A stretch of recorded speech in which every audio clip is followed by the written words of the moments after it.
Wherever there is money, there is also scams. And we all know about those small scams in crypto, right? We know about honeypot tokens. We know about highly inflationary tokens.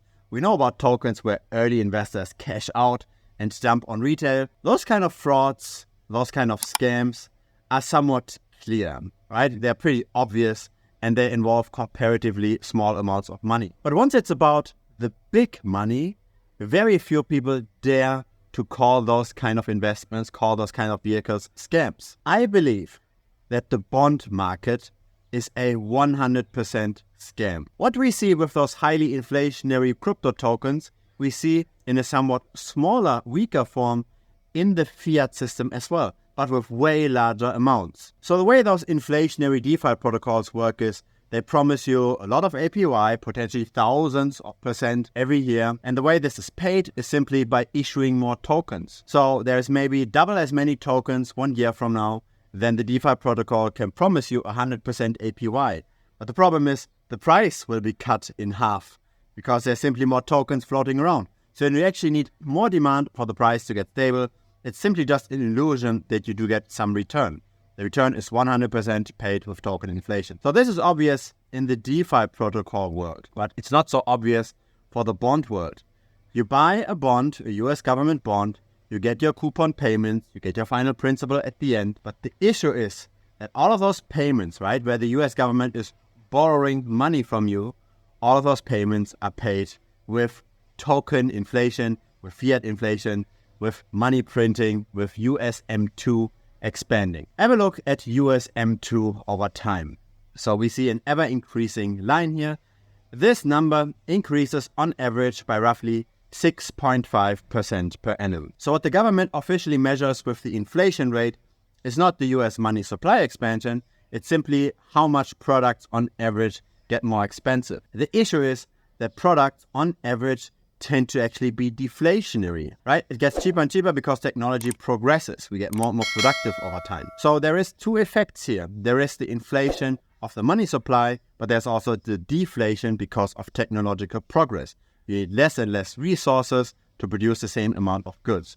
So what we measure with the official inflation rates is actually the delta between monetary expansion and increase in productivity. Now have a look at the following chart. The following chart shows an ETF that owns a lot of long-term government bonds.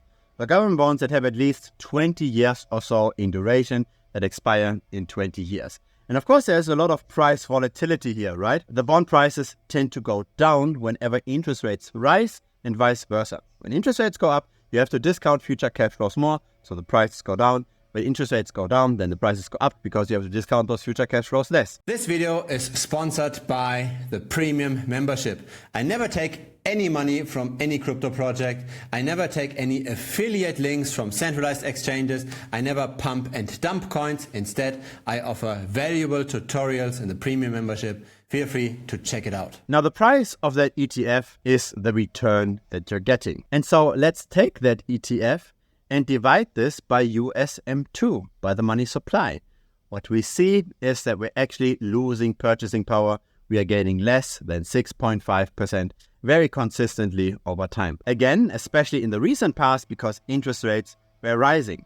So holding long-term government bonds over a prolonged period of time is a money waster. The money tends to expand faster than the US bonds pay out. That's why the US government is so happy to borrow money, because it's pretty much free money for them, right? If you borrow money to the government by buying bonds, effectively the US government has to pay you back less because they dilute the money much more than what they pay you back. And so bonds overall, I believe, are a massive scam.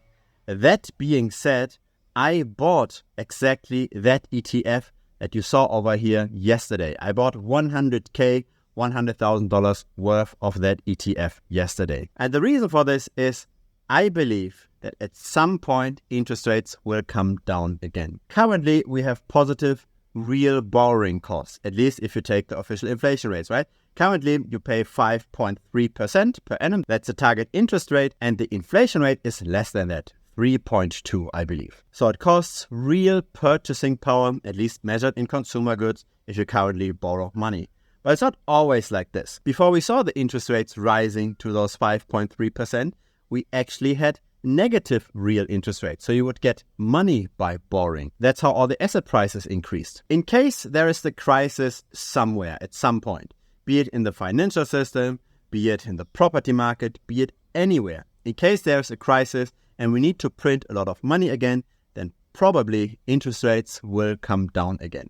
I believe the likelihood of interest rates going down in the next 5 years is higher than the likelihood of interest rates going further up from here. Thus, by buying long-term government bonds, we can make money when interest rates go down. And the nice thing about this is when you're already heavily exposed to, say, Bitcoin or to, say, the stock market, and you're wondering, how can I diversify? Because everything is up, right? Gold is up, property is up, stocks are up, crypto is up as well. What can I buy really in case we see suddenly a crash in all of those markets? The thing you can buy is long-dated government bonds. But again, you don't want to hold this over the next 20 years, right? Because the monetary expansion is faster than whatever the bonds pay.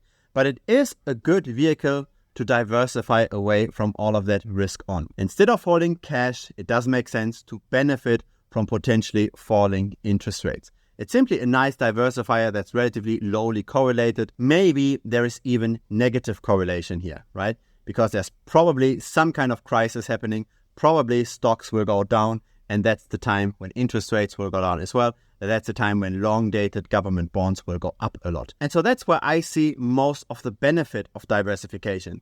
It's not necessarily just to reduce your portfolio volatility. That's not the main thing. The main thing is to take advantage of shifts in the market. When things crash massively, then I don't just want to buy in with my regular cash flow. I actually want to buy the things that crashed with the assets that didn't crash or that even appreciated.